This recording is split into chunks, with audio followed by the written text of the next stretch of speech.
هەتا چەند ساڵێک لەمەوبەر ئەم زەویانە سەوز بوون و گژوگیا و دار و دەوەنە ڕواوەکانی ناویان دەلەرانەوە و دەگەشانەوە.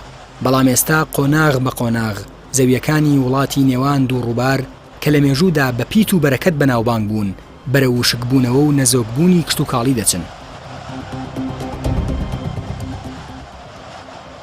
بەهۆی گۆڕانی ئاوهەوا و خراپی سیستمی ئاودان و کەمی بارانبارین و کۆچکردنی دانیشتوان لەلایەک و کەمبوونەوەی ئاوی دیزلە و فرات و بەندا و دەریاچەکان لەلایەکی دیکەوە ئێستا بە پێی ئاماری وەزارەتی کشت و کاڵ جگە لە بیابانە سروشتیەکان لە 115 خاکی عێراق یەک پارچە بووەتە بیابان و لە 155 زەویش لە ژێر مەترسی بە بیابانبووندایە.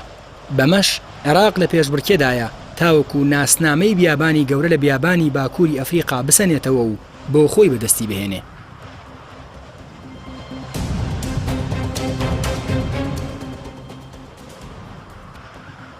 یەکێتی جوتیارانی عێراق ڕایگەیاندووە 13 ملیۆن دۆنم زەوی چیتر بۆ کشت و کاڵکردن گونجاو نین و لە ئەنجامیشدا ئاستی بەرهەمهێنانی گەنم بە بەراورد بە 2 ساڵی ڕابردوو بۆ نزیکەی 3 دابەزیوە.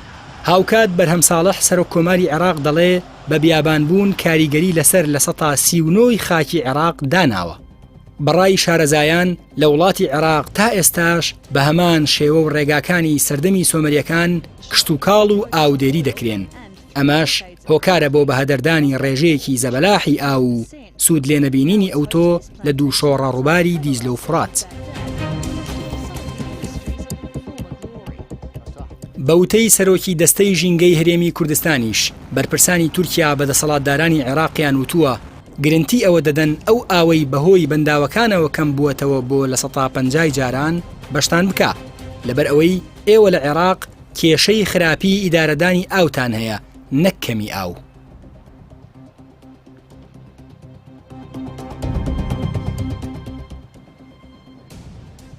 عەبدوڕەحمان سەدیق دەڵێ تورکیا دەیەوێ سنتەرێکی چۆنیەتی بەڕێوەبردننی سامانی ئاو بۆ عێراق دروست بکە چونکە لە 185 ئاوی هاتوو بۆ نێو عێراق بۆ کشت و کاڵکردن بەکاردەهێنرێ. گرفتێکی دیکەی عێراق بەرزبوونەوەی موشک ئاسایی دانیشتوانەکەیەتی بەپێی ئامار و پێشبینیەکانی ناوەندێکی توێژینەوەی ئەمریکی دانیشتوانی ئەم وڵاتە تا ساڵی 2050 لە 81 ملیۆن کەس نزیک دەبنەوە. ئەمەش جگە لە هەڵاوسانی گەورەی ئابووری مەترسی کەمبوونەوەی زیاتری ئاو و زیادبوونی بەهەڵمبوونی دەریاچەکان و بەرزبوونەوەی پلەی گەرمی لە بەردەمدایە.